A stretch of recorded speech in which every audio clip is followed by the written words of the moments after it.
Bom dia, meu querido irmão, minha querida irmã da série Espírita. Hoje, dia 16 de abril de 2023, estamos aqui mais uma vez para celebrarmos essa benéfica oportunidade de estarmos aqui consoante os problemas, as dificuldades de cada um, de estarmos aqui estudando, refletindo, aprendendo e comungando de uma sintonia mental prazerosa e também de dilatação dos conhecimentos maravilhosos e que por vindouros serão um dia de toda a humanidade. Vamos abrir nossos corações na lição número 32 do nosso querido livro Caminho, Verdade e Vida, psicografado pelo nosso irmão Chico Xavier, do nosso querido Espírito Emmanuel. E saiu da nuvem uma voz que dizia: Este é meu amado Filho, a ele ouvi. Lucas capítulo 9, versículo 35. O homem quase sempre tem a mente absorvida na contemplação das nuvens que lhe surgem no horizonte. São nuvens de contrariedades, de projetos frustrados, de esperanças desfeitas. Por vezes desespera-se envenenando as fontes da própria vida. Desejaria invariavelmente um céu azul à distância, um sol brilhante no dia e luminosas estrelas que lhe embelezassem a noite. No entanto, aparece a nuvem e a perplexidade o toma de súbito. Conta-nos o Evangelho a formosa história de uma nuvem. Encontravam-se os discípulos deslumbrados com a visão de Jesus transfigurado, tendo junto de si Moisés e Elias, aureolados de intensa luz. Eis, porém, que uma grande sombra comparece, não mais distingue o maravilhoso quadro. Todavia, do manto de névoa espessa, clama a voz poderosa da revelação divina: Este é o meu amado Filho, a ele ouvi. Manifestava-se a palavra do céu na sombra temporária. A existência terrestre efetivamente impõe angústias inquietantes e aflições amargurosas. É conveniente, contudo, que as criaturas guardem serenidade e confiança nos momentos difíceis. As penas e os dissabores da luta planetária contêm esclarecimentos profundos, lições ocultas, apelos grandiosos. A voz sábia e amorosa de Deus fala sempre por meio deles. Meus amados, minhas amadas, você que está passando por uma dificuldade, todos nós estamos, mas você em que parece que essa nuvem espessa tenha se abatido sobre você. Essa nuvem de cargas tão pesadas que te faz assombrar os dias e as noites. A você, irmão, a você, irmã, eu te digo: não murmure. Guarda teu murmúrio e encontra nessa nuvem as lições preciosas do teu porvir, porque estarão nelas, com certeza, as mudanças cristalinas das modificações de que teu espírito precisa avançar, das claridades que precisam florescer em teu coração. Por conta dessas nuvens, na verdade, são aqueles diamantes lapidados que nos oferecem um vestígio límpido das auroras celestiais a nos iluminar a mente, obscurecidas por vantagens passageiras, obscurecidas pela tentativa material de resolver os problemas com aflições. Guarda, portanto, a serenidade de que as dificuldades trazem preciosos ensinamentos. Roga aos céus para que possa colher as bênçãos dos ensinamentos na dificuldade que por ora passas, pois são horas, apesar de dolorosas, horas maravilhosas, porque compelem a tua vida eterna e não somente a esse instante. Se conosco, meus amigos e meus irmãos, para esse novo ambiente, para essa nova oportunidade de estudo. Que assim seja. Então, meus queridos irmãos, hoje, nesse dia 16 de abril, nós vamos estudar, então, e chegamos com muita alegria ao nosso 20º episódio. E nesse episódio nós vamos falar sobre o último princípio fundamental do Espiritismo, que nós entendemos ser ele o princípio angular científico, o chamado campo mediúnico. E é muito interessante porque esse princípio nós já tivemos, na realidade, né? Nós nos debruçamos sobre ele há algum tempo, há meses, na verdade, temos nos debruçado sobre ele. Tivemos contato com ele e foi de uma forte impressão. A gente não achava assim explicação, era muito difícil entender. E depois, só ao longo de alguns episódios, é que foi conformando, se delineando, juntando os entendimentos que pudemos então sintetizar. Um ensaio nosso, que nós, como dizemos aqui, é também sempre estudo e reflexão. Portanto, é uma reflexão acerca de um ensinamento doutrinário dentro da nossa codificação.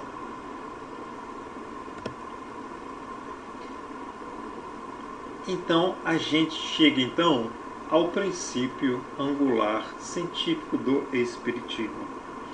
A gente encontrou isso lá no Livro dos Médiuns, na questão 197, e que nos traz esse princípio nada mais é, sem colocar nenhum peso de superioridade sobre demais amigos espirituais que nos trouxeram, mas com a autoridade dele, com a autoridade de quem foi considerado por próprio Kardec como precursor do Espiritismo, traz Sócrates. Este quadro é de grande importância não só para os médiuns sinceros, que lendo procurarem de boa fé preservar-se dos escolhos a que estão expostos, mas também para todos os que se servem dos médiuns, porque lhes dará a medida do que podem racionalmente esperar. Ele deverá estar constantemente sob as vistas de todo aquele que se ocupa de manifestações, do mesmo modo que a escala espírita a que serve de complemento. Esses dois quadros, nos diz então Sócrates, reúnem todos os princípios da doutrina e contribuirão mais do que supondes para trazer o Espiritismo ao verdadeiro caminho. Muito bonito e muito importante nesse momento em que a gente vê o movimento espírita se perguntando, espírita no Brasil, se perguntando qual será o futuro do espiritismo no Brasil. Sócrates já aí antecipa esse futuro, que é o que? Esse futuro não sou eu que estou dizendo, é o próprio Sócrates. É entender e confirmar, debruçar sobre esses dois quadros que reúnem aí todos os princípios da doutrina. E quais são eles? Aqui Sócrates apresenta esses dois quadros. As manifestações e a escala espírita. Se você for perceber, meu caro irmão, minha cara irmã,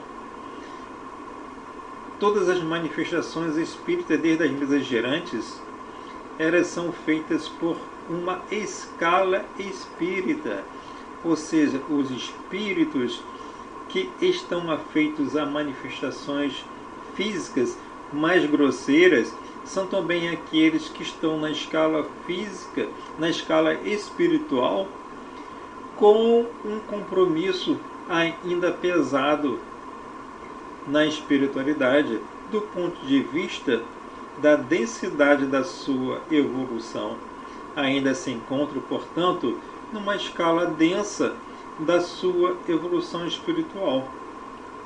Então, significa que as manifestações espirituais, elas estão em consonância com que a escala espírita daqueles espíritos que pelas quais utilizam a nossa vida, a nossa existência, que é a existência deles, para se manifestar. Então, cada vez que há uma manifestação espírita, espiritual, de poder mais denso, há uma correspondência a uma escala espiritual daquele espírito que está se manifestando.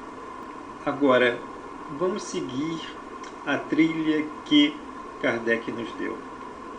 Kardec nos disse que a doutrina espírita não vem apresentar uma teoria. Ela se baseou nos fatos e, com base nos fatos, tirou aí as deduções. Então vamos seguir essa trilha de Kardec. Vamos aos fatos.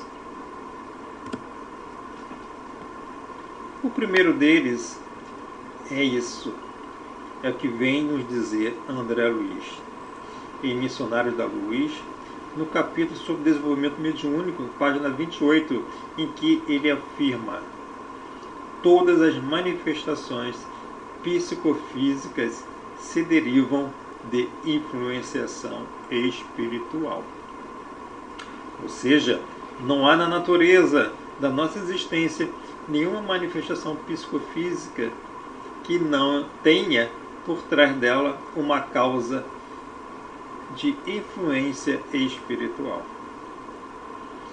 E o Espírito São Luís, no item 74, na questão 25, lá no capítulo 4 do Livro dos Médiuns, sobre a teoria das manifestações físicas, nos diz: qual era a pergunta?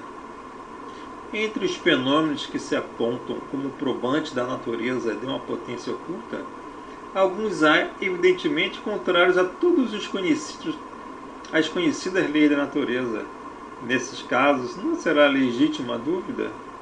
O que responde o nosso querido Espírito São Luís é que o homem está longe de conhecer todas as leis da natureza.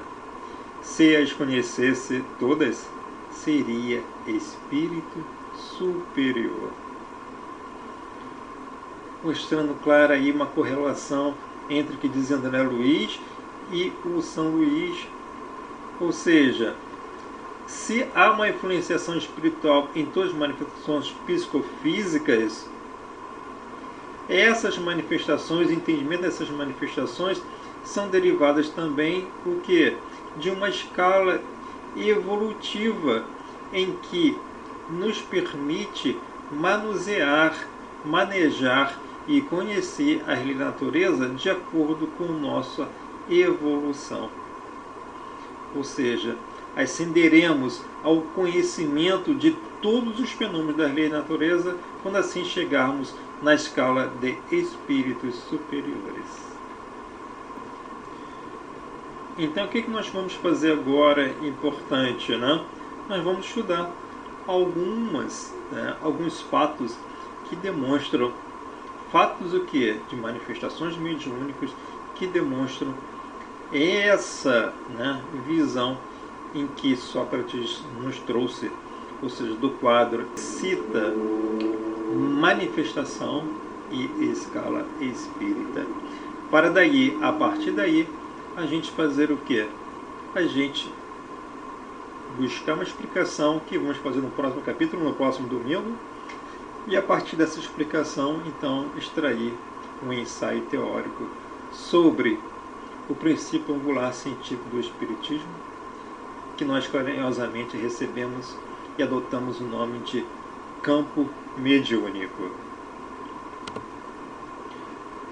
O primeiro caso de manifestação é uma manifestação físico-espiritual, tão aí já consagrado nas explicações espíritas, mas vamos trazer aqui um caso em que nosso irmão Erasto explica o mecanismo científico por trás dos fenômenos de transporte de tudo, de transporte, seja de objeto até de pessoa.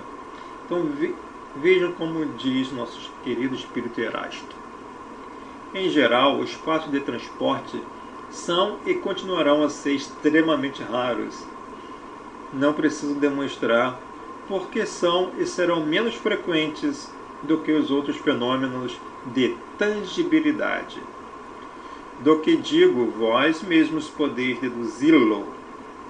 Demais, estes fenômenos são de tal natureza que nem todos os médios servem para produzi-los. Com efeito, é necessário que entre o espírito e o médium influenciado exista certa afinidade, certa analogia.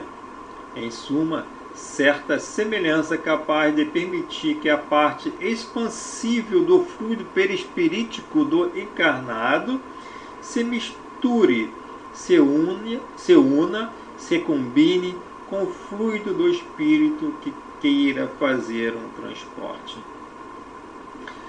Mostrando aqui então Erasto, lá no Livro dos Médiuns, na página 101, lá na nossa questão 98, sobre manifestações físicas espontâneas, mostrando aí claramente a questão ali que André Luiz vem nos falar, que toda manifestação psicofísica deriva de uma influência espiritual.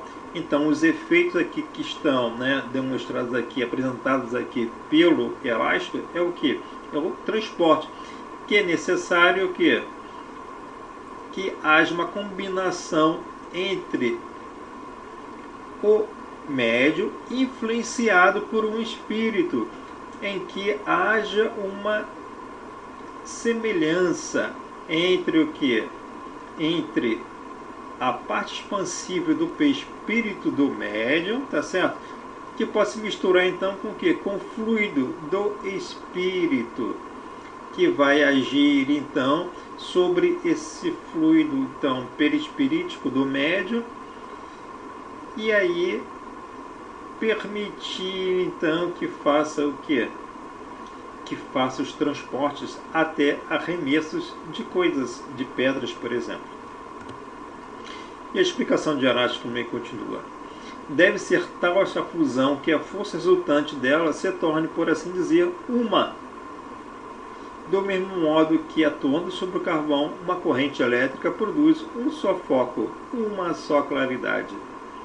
Por que essa união, essa fusão, perguntareis? É que, para que estes fenômenos se produzam, necessário se faz que as propriedades essenciais do espírito motor se aumentem com algumas das do médium. É que o fluido vital, indispensável à produção de todos os fenômenos mediúnicos, fluido vital, nós vamos falar um pouquinho mais à frente. Então, como diz aqui Erasto, né? É apanágio exclusivo do encarnado. Ou seja, o fluido vital é o que? Ele é um fluido que anima, como se fosse uma pilha que anima o corpo.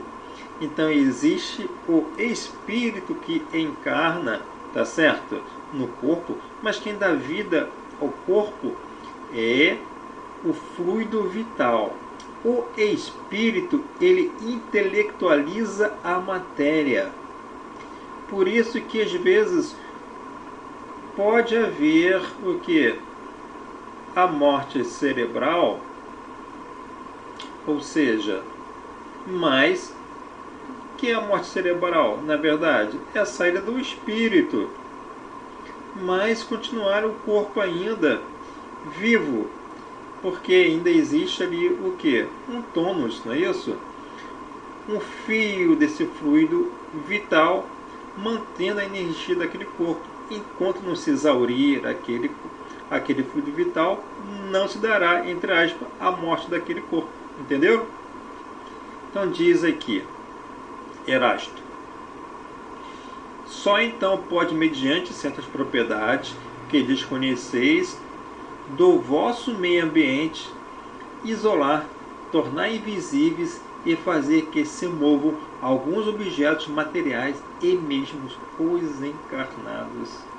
Olha só que maravilha de explicação sobre uma manifestação físico-espiritual. Ou seja, em que um espírito ele age sobre um médium, independente da vontade daquele médium, atuando fisicamente, utilizando o fluido vital daquele médium para promover o que? Mudanças na propriedade dos objetos, podendo torná-los invisíveis, transportá-los, não só objetos, até mesmo pessoas. Mas é muito raro, mas é muito interessante essa explicação. Um outro fato de manifestação é a manifestação mento-parental. Olha que interessante, porque acreditávamos somente que mediunidade era uma relação o quê? De uma pessoa encarnada, tá certo? Para um espírito. Mas não. Olha aqui André Luiz, no Mecanismo da Mediunidade, no capítulo 16, sobre o fenômeno magnético da vida, lá na página 96. Contudo, por via de regra, a maioria esmagadora de inteligências encarnadas retrata psicologicamente aqueles que lhes deram o veículo físico, transformando-se por algum tempo em instrumentos ou médiuns dos genitores, em face do ajustamento das ondas mentais que lhes são próprias, em circuitos conjugados pelos quais permutam entre si os agentes mentais de que se nutrem. Somente depois que experiências mais fortes lhes renovam a feição interior, costumam os filhos alterar de maneira mais ampla os moldes mentais recebidos. Olha que explicação esplêndida sobre a relação mediúnica existente entre filhos e pais, no ajustamento o que? Das ondas mentais daqueles filhos, que vão organizando o que? As suas ondas. O que significa isso? O que está por trás disso? Que os pais, eles vão atuar sobre os filhos como se fossem amortecedores, ou seja, daquelas grandes ondas mentais, permitindo os filhos o que? Se ajustarem se sintonizarem com aquelas ondas para a partir dali, quando alcançarem maior idades, partir de o que? Já de uma sintonia que foi o que? Pré-ajustada pelos pais. Então existe aí uma manifestação mentoparental, que explica o que? Um pré-ajustamento das ondas mentais dos filhos. Importante aí, então, o que? Demonstrando André Luiz um mecanismo de mediunidade entre os filhos e os pais no dia a dia. Demonstrando aí o que? Que a manifestação mediúnica não é somente o que? Do que aqui a gente achava que é somente de uma manifestação de comunicação.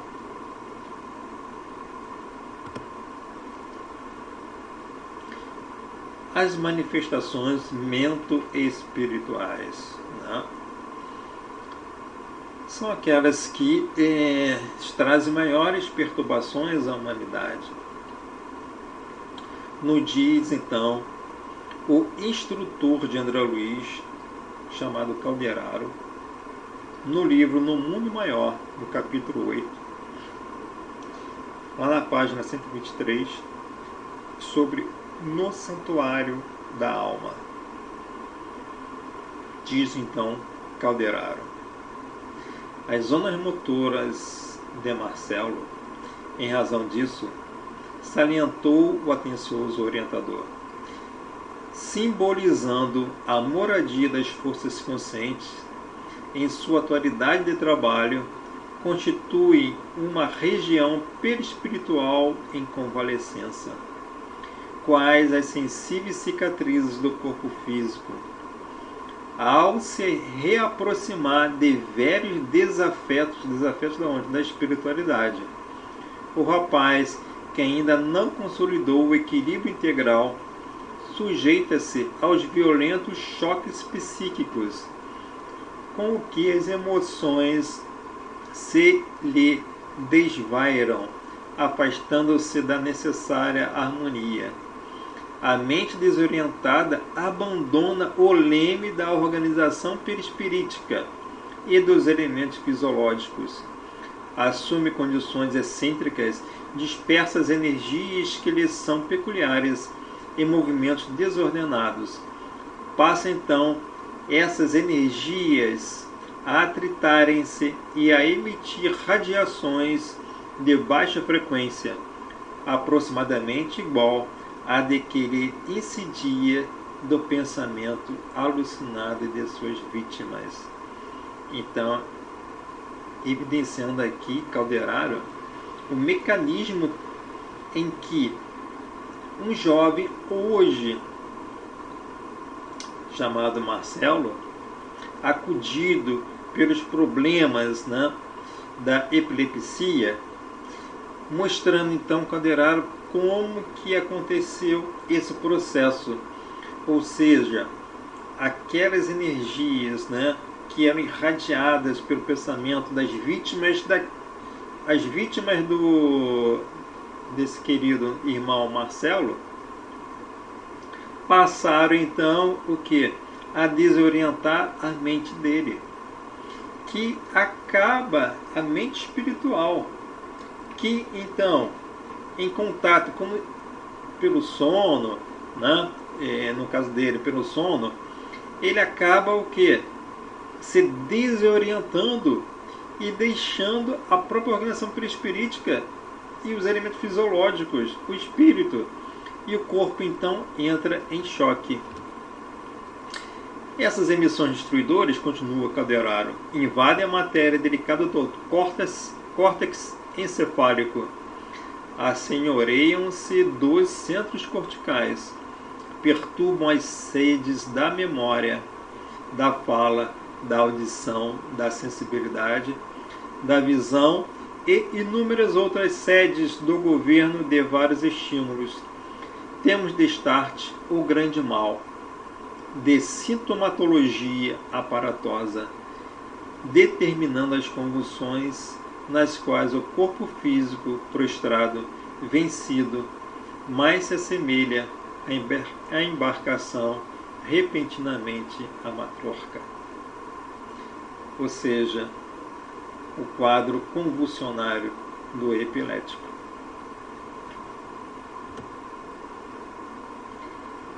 Existe a manifestação espiritual anímica, provocada pelo próprio espírito encarnado. Está lá no livro No Mundo Maior, no capítulo 12, Estranha Enfermidade, também nos trazendo as considerações do instrutor André Luiz Calderaro. A mente ferida de Fabrício experimenta insistentes remorsos e aflitivas preocupações. Intoxicou esses centros vitais com a incessante emissão de energias corruptoras. Consequentemente, verificou-se o que em boa psiquiatria poderíamos designar por lesão generalizada do sistema nervoso. Tal desastre atingiu em primeiro lugar as sedes das conquistas mais recentes da personalidade, isto é, as células e os estímulos mais jovens que se localizam nos lobos frontais e no córtex motor, inutilizando temporariamente o nosso amigo para a meditação elevada e para o trabalho sadio, e obrigando-o a regredir no terreno espiritual para dentro de si mesmo. De mente estacionária, agora em plena região instintiva da individualidade, nosso enfermo ainda não se acha positivamente desequilibrado graças à contínua assistência de nosso plano. Esse é o caso do que? De um irmão que ele é acometido de quê? Daqueles remorsos que vêm do espírito, das suas ações lá no seu passado espiritual, e se assomam fortemente sobre a sua existência, e ele então, sobre a convulsão desses grandes remorsos, dessa preocupação, acaba intoxicando seus centros vitais com aquelas energias que nós mostramos lá atrás, né? As chamadas energias corruptoras, ou energias sutis, que vão estar com as cargas negativas, ou as cargas de paridade ímpar, não é isso? E vão provocar então uma lesão generalizada no sistema nervoso, provocando aquele quadro de letargia, né? Aqueles quadros que vão se aproximando aí daquelas pessoas que vão deixando de se comunicar com o mundo real. Então ela vai entrando para dentro de si mesma, vai regredindo todo o seu trabalho, vai regredindo e se achando então desequilibrado. Mas nesse caso ainda ele não encontrou totalmente o desequilíbrio, mas mostrando aqui que é uma manifestação espiritual provinda de si próprio. Provinda de quê?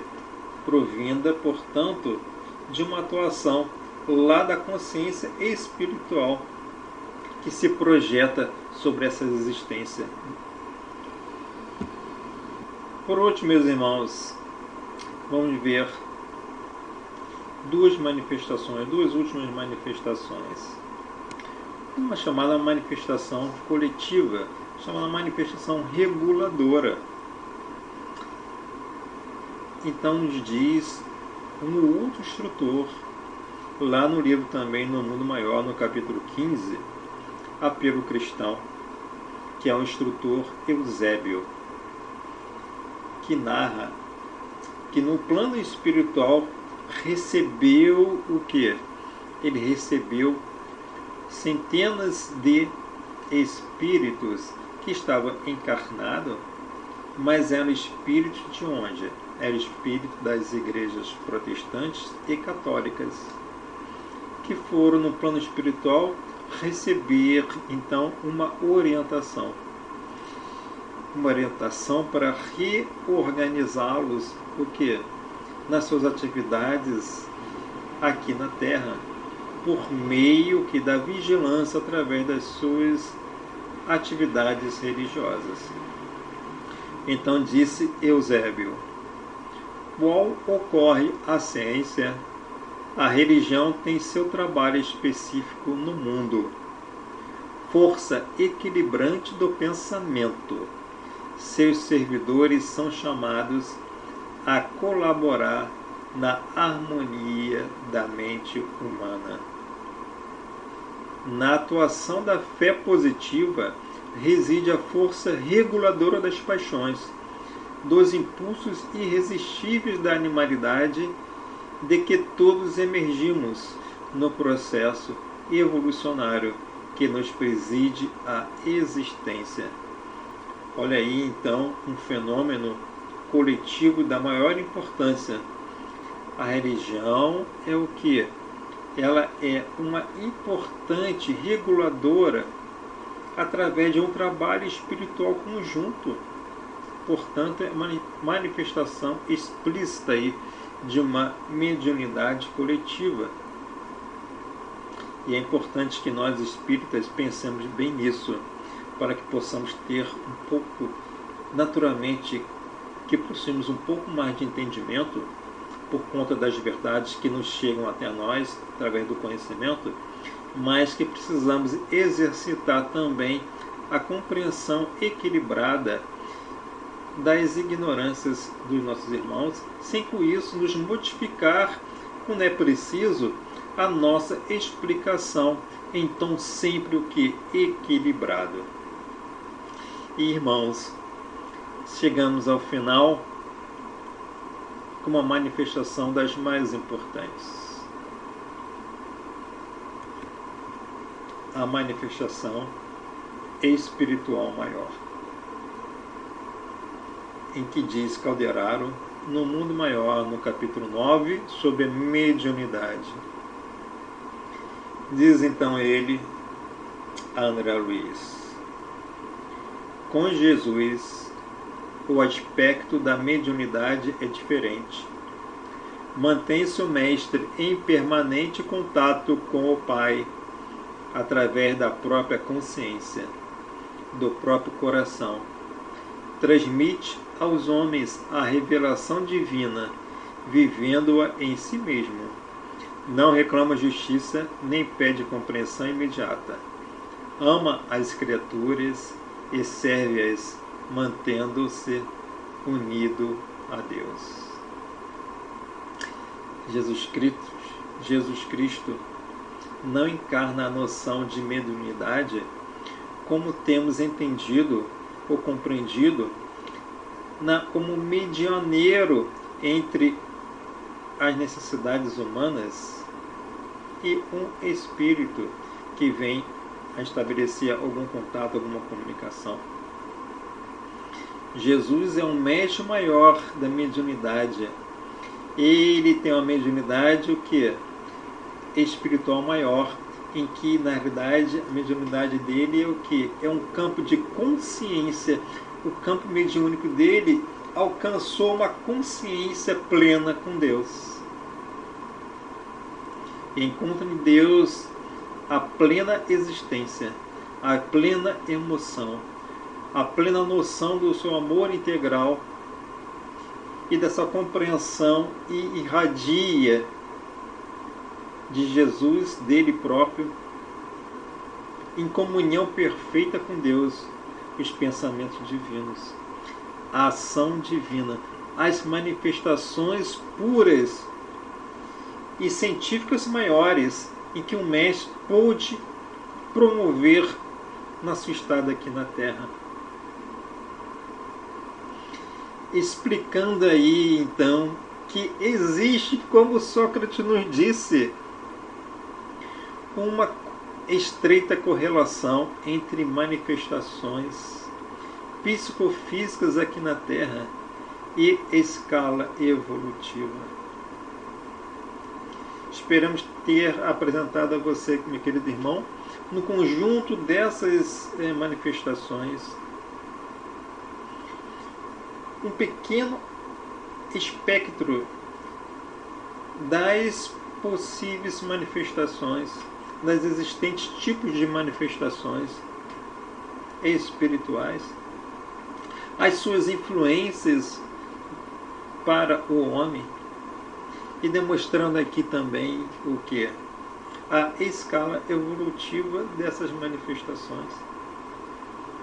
Vamos ver então, minha querida irmã, nos próximos capítulos, como explicamos então essas manifestações e como podemos chegar então a uma compreensão do pensamento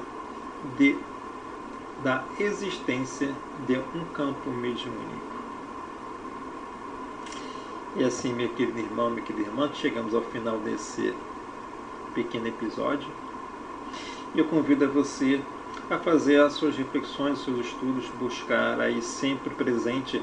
Nós procuramos sempre apresentar as bibliografias, as referências, indicando até a página para que você possa ir e buscar ali a sua leitura, a sua maior compreensão.